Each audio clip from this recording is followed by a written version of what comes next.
So Rob, you're a very successful person. You know, you're a nice person. But when did you know your life took off? There's sort of different stages of that. I mean, I remember, you know, I worked in construction with my dad. Wow. And you know, right, like before I was out of school, I'd work every weekend on holidays, and I liked that. I liked what we were doing.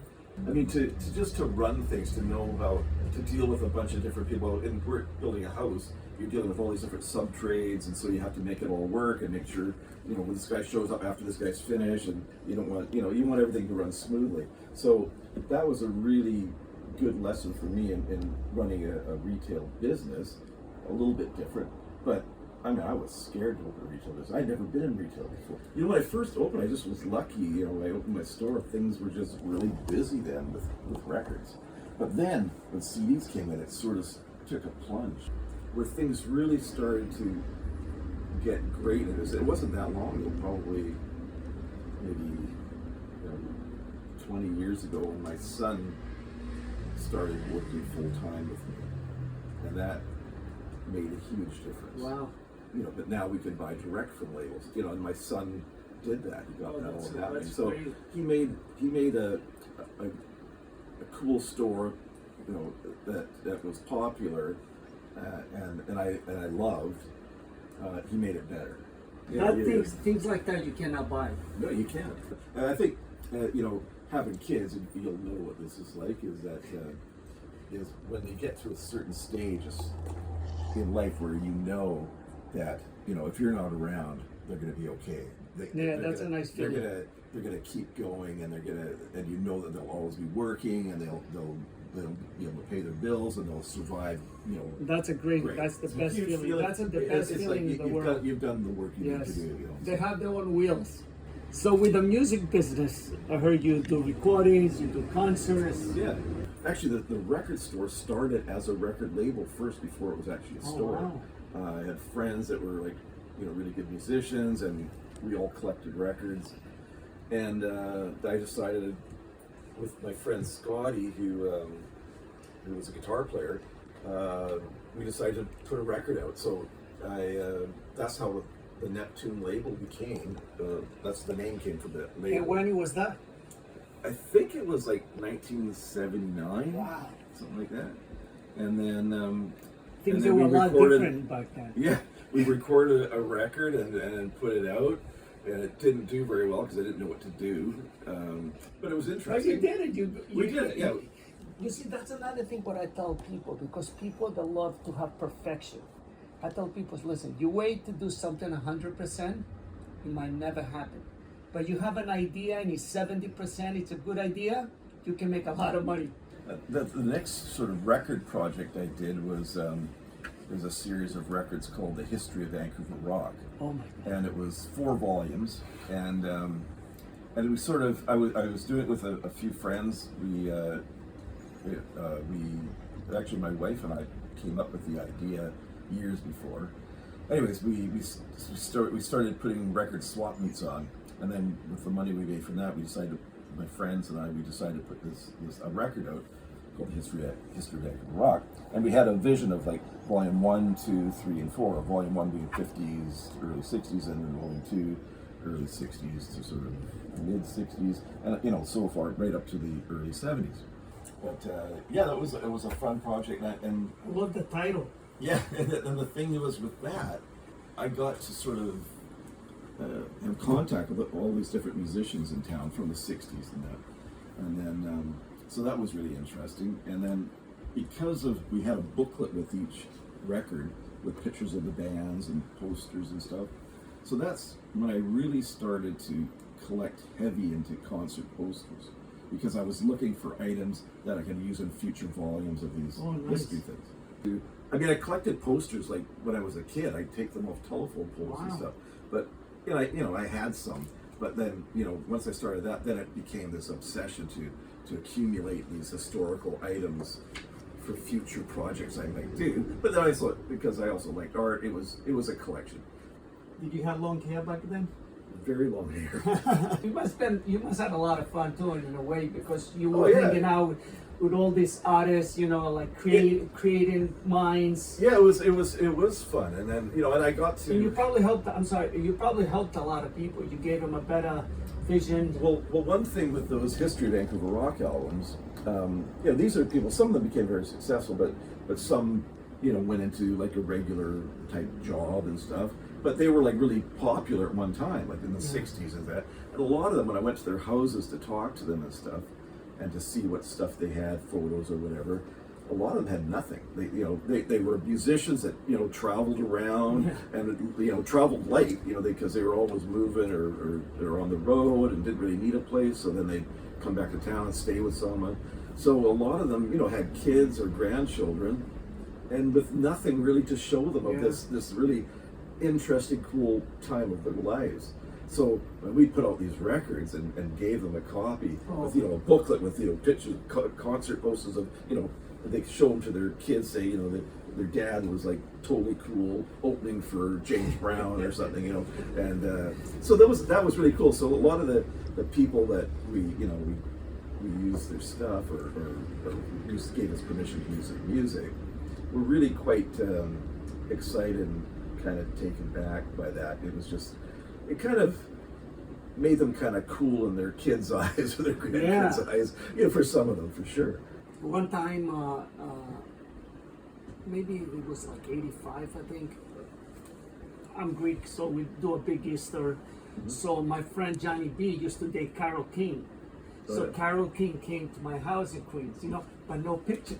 No, well, I was just about to say, I got a call. I helped this record label in LA out one time for this project. Actually, it was a record I'd released here of a local guy named Tom Northcott. We did a greatest hits. He was popular in the '60s. We got a #1 record in San Francisco one time. I had a call from this record label in LA, Rhino Records, that they were putting out a CD of his.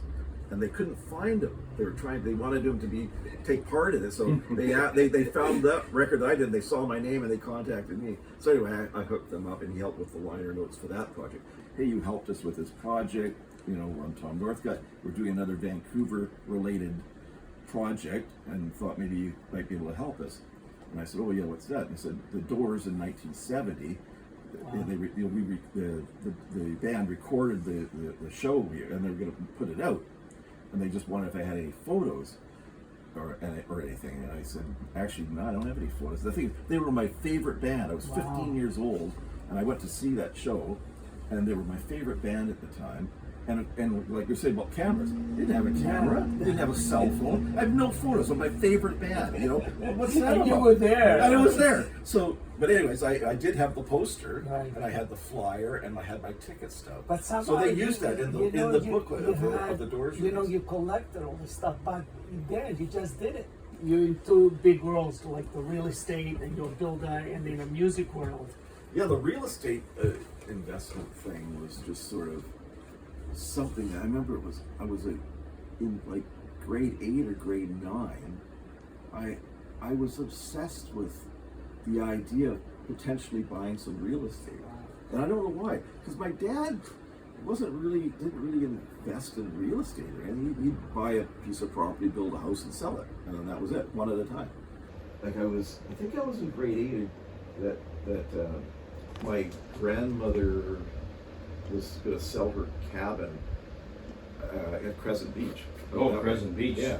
They had a little cabin nice there that we used to go to all the time, and I remember sort of being heartbroken because I really liked it there. I learned how to swim out there. A lot of memories. Yeah, a lot of memories. And I remember phoning my cousins and saying, listen, why don't we buy it? It's like $9,000. We can, we've all got paper routes and stuff. If we come up with like $100 down each, we could probably buy that cabin.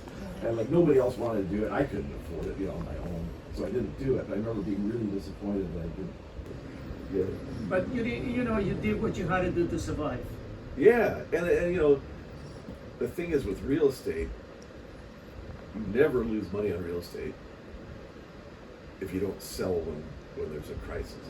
It sounds like you have a nice balance between the real estate and the music world. It keeps your life pretty interesting. Yeah, but it keeps you busy. It took a long time to get to a position where you can sort of relax and sort of thing.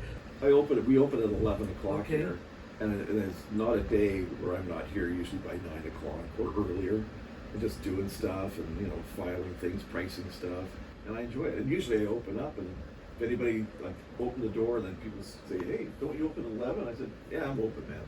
I remember this one time, this guy was in, and we were chatting, he was from England, and he's like, Brian, like, stacking stuff up and that.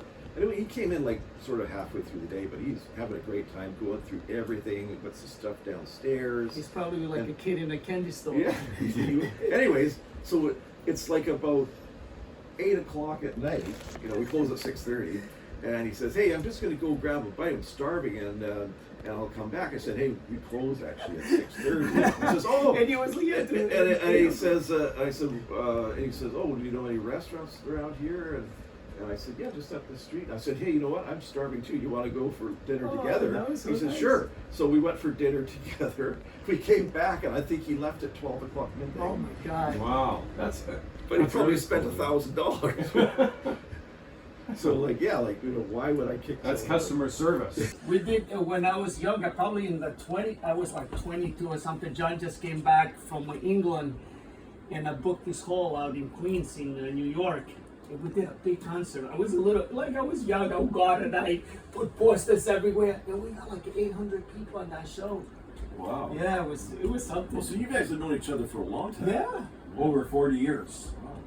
John came to New York, he was like a god, you know, like back then, you know, bodybuilding is not what it is today. I mean, bodybuilding is a little ugly today. It's like people, you know, John had a perfect body, you know, like tall, blonde, he's the definition. I mean, it was just, you know, you walked out and it was like, people said, wow. Yeah. Well, back when he was just a young man, I guess probably. We're 20s. Yeah, 20s. He said one day I'm going to come to Vancouver. That was in 1983. So here we are, 2000. At least we made it happen. You made it happen. 40 years later, right? Yeah. Do you know who Nardwar is? No. He's a famous interview guy. He does, Wow. Like, you know, I think really. he interviewed many politicians too. He's done some for sure, but he's, you know, Gorbachev. Yeah. he's done lots. I mean, all the prime ministers in Canada, a lot of them. But he's, you know, he interviews like Seth Rogen, the actor. Wow. Snoop Dogg, he's interviewed him like 8 times. But he's like, we get so many customers that come in here because of his interviews, Oh, like from all over the world. that's incredible. And it's almost become like a tourist attraction. Yeah. Like you know, I have like a young kid will come in here with his mom or dad, and they'll be chatting and they're looking around, and then they'll say, "Oh, does Nardwar do his interviews here?" I said, "Yeah." He says, "My son, we're here from like New York, and we're taking a cruise up the coast to Alaska, and the only place my son wanted to go to in all of Vancouver was your store because Nardwar comes here." Wow. It's sort of like Lemmy with the Rainbow Room. That's right, absolutely. Yeah, exactly. He did a deal where he could come in and people came in to see him and everything. Yeah. And now he's still there in spirit. Yeah, Because that's they, right. you know, With they the have the statue. statue. Yeah. Oh yeah, my son Ben went there because of Lemmy. That's Yeah. for sure. I used to have tea with Lemmy in England all the Oh, time really? because we had the same manager back in the 80s. And it was weird when we were on tour in LA. I was playing the whiskey, he walked up to the Rainbow Room and there's Lemmy as a statue. It was like, it was eerie kind Yeah, of like, yeah. you know, like, gee, I just spoke with Lemmy. It wasn't that long ago, 1984. Yeah. Yeah. Speaking of that, you guys, would you like to, well, maybe we'll buy some stuff. Do we have any Thor's albums?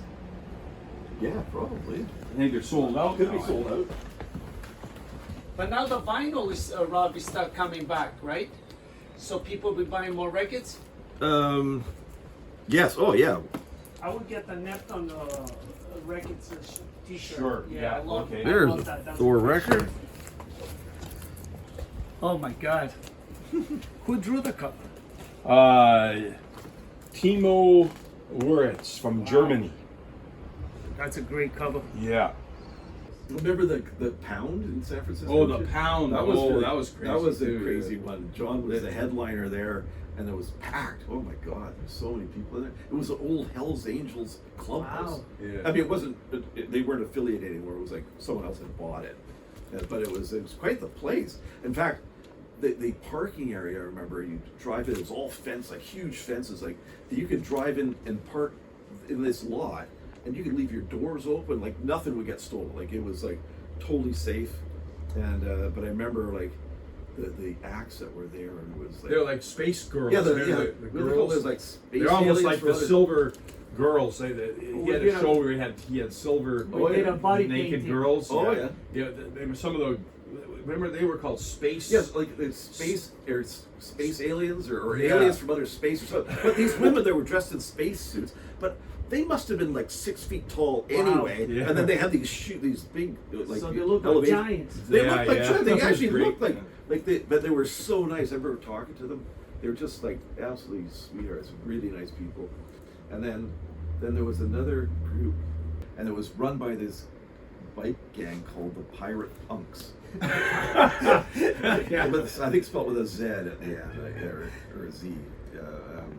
Anyway, so we go there, and I go in to see what what's happening, and they've got this band, and there's no stage. You just play on the same level as the dance floor, but they've got like this kids swimming pool plastic thing in front of the band when these girls or like jello wrestling. Oh my God. And there's like jello all over the place, and I say, well, where's the backstage area? So we don't have a backstage area. I think, oh, okay, so John's in the car, and he doesn't want to go in because he wants to make it apparent, like, an entrance. Yeah. So and there's not really any way of doing that because there's no backstage. So anyways, and I told him about the jello. He said, we can't have the jello wrestling. Like I'm jumping around and stuff, I'll slide and break my leg or something. So I go in there and I'm telling these guys, these bikers, I'm saying, hey man, you can't have the pool there, the jello wrestling while John's performing. Oh, well, we always do that. We have to have that. I said, can't do it, man. And so they agreed that we sort of compromise. Okay, I think in the second to last song they'd bring it out, and then they would do that. That way he could do all this stuff, and then the last song maybe not jump around as much. So anyway, so the last song or the second last song comes along, and these two drunk bikers are dragging this big pool out. They're carrying this pool filled with jello. Green jello. And the one guy's walking backwards, the other guy's there, and the one guy trips and falls, and this jello goes all through all the musicians. Oh, it's my all through God. the floor. It's all over the place. It's all over the dance floor, and then it became like Woodstock. People were like grabbing it and throwing it all over the place. It was like this big jello fight. And I'm at the merch table. There's T-shirts hanging, and there's like jello hitting the T-shirts. I'm grabbing shirts and stuffing them in the Yeah, they're bags. getting hit with all the green jello. Oh my And he's God. getting like jello all on his shirt. Anyway, it's just that. It was. And the it was whole scary. band was getting sprayed with jello. It was scary. Like I didn't Yeah. know what was going to happen. I thought there was going Because to be a people are fight. drinking, Well, yeah, and what I thought it was like a rough place, and I thought it was going to be a fight, and I thought maybe guys would start grabbing all the merch for free. Yeah, yeah. And it was a bit of a panic, but we've had this great story to tell, like after that, so it worked out. And they did pay. I was worried, Yeah, are they these did. guys going to pay? But, I mean, the place was packed. They Yeah. made money. So they were nicest guys. They said, oh yeah, here's your money. We had a wonderful time. Come again. I love listening to you guys with the stories because you know what it is. Everywhere you go, it's like a different movie in a way, or different people. Oh, yeah. Like good stuff. Well, I gotta say, meeting John years ago, it was we've had some really fun, interesting times for sure. It's always great, to come by and see Rob and talk about stuff and go have a lunch or something. Yeah. Yeah. But This is a beautiful story. I love it.